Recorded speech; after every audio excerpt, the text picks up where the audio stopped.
বলিউড অভিনেতা অভিষেক বচ্চন ও অভিনেত্রী ঐশ্বরিয়া রাই বচ্চন দম্পতির বিচ্ছেদের গুঞ্জন যেন ক্রমশ বাড়ছে। এবার বিচ্ছেদের মাঝেই শোনা গেল ঐশ্বরিয়াকে না জানিয়েই নাকি গোপনে বিয়ে করেছেন অভিষেক। তার বিরুদ্ধে পুলিশে অভিযোগও করা হয়েছে। বিয়ের আগে হোক কিংবা পরে বারবার পরীক্ষার মুখে পড়তে হয়েছে এ জুটিকে। অভিষেকের জীবনে এসেছিল জাহ্নবী কাপুর।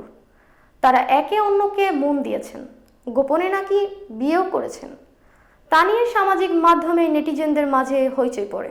বলিউডের অন্যতম প্রিয় জুটি তারা, অথচ তাদের সম্পর্কে পরিণতি কি হতে চলেছে তা নিয়ে জল্পনারও শেষ নেই।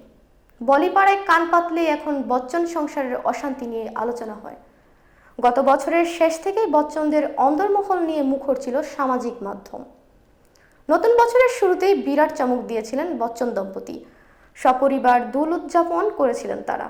এছাড়া মেয়ে আরাধ্যা বচ্চনের স্কুলের বার্ষিক অনুষ্ঠানে স্বামী ও শ্বশুরের সঙ্গে দেখা গেছে সাবেক বিশ্বসুন্দরীকে।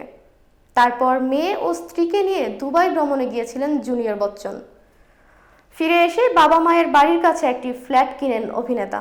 জানা গেছে একে অন্যের থেকে এবার বিচ্ছেদই নাকি চাইছেন তারা। আর সেই খবরের জেরে তোলপাড় সিনেপাড়া, যদিও তারা এ প্রসঙ্গে মুখ খুলেননি। কখনোই কাউকে জানতে দেননি ঠিক সমস্যা কোথায় বা আদতে তারা এ ধরনের কোনো সিদ্ধান্ত নিচ্ছেন কিনা। তবে তাদের সম্পর্কের মাঝে ঝড় এই প্রথম নয়। ভারতের গণমাধ্যমের খবরে বলা হয়েছে, বিয়ের আগে হোক কিংবা পরে বারবার পরীক্ষার মুখে পড়তে হয়েছে এই জুটিকে। অভিষেকের জীবনে এসেছিলেন নাকি জাহ্নবী কাপুর, গোপনে নাকি বেড়েছিল সম্পর্ক। তারা একে অন্যকে মন দিয়েছিলেন। এখানেই শেষ নয়, শোনা যায় বিয়েও নাকি করেছিলেন তারা। এ বিষয়ে অভিনেত্রী শ্রীদেবী কন্যা মডেল জাহ্নবী কাপুর অভিষেক নাকি তাকে গোপনে বিয়েও করেছিলেন বলে দাবি করেন তিনি। সেই সময় অভিষেক বচ্চন ঐশ্বরিয়ার প্রেমে হাবুডুবু খাচ্ছিলেন, একে অন্যকে নিয়ে বিয়ের স্বপ্ন দেখছেন। এমনই সময় প্রকাশ্যে হাজির অভিষেকের এই গোপন স্ত্রী। না ঘটনার সত্যতা নিয়ে কোনোদিন মুখ খুলেননি অভিষেক বচ্চন।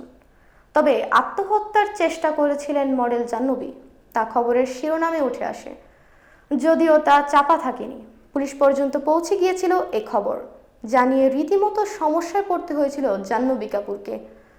থানায় টেনে নিয়ে যাওয়া হয়েছিল তাকে, যদিও পরে জামিন পেয়েছিলেন। তবে মুচলেখা জমা দিতে হয়েছিল তাকে যে পরে তিনি এমন কোনো পদক্ষেপ নেবেন না, যা নিয়ে রীতিমতো ঝড় ওঠে সামাজিক মাধ্যমে। তবে খুব বেশি দিন স্থায়ী হয়নি অভিষেকের জীবনে এই ঝড়।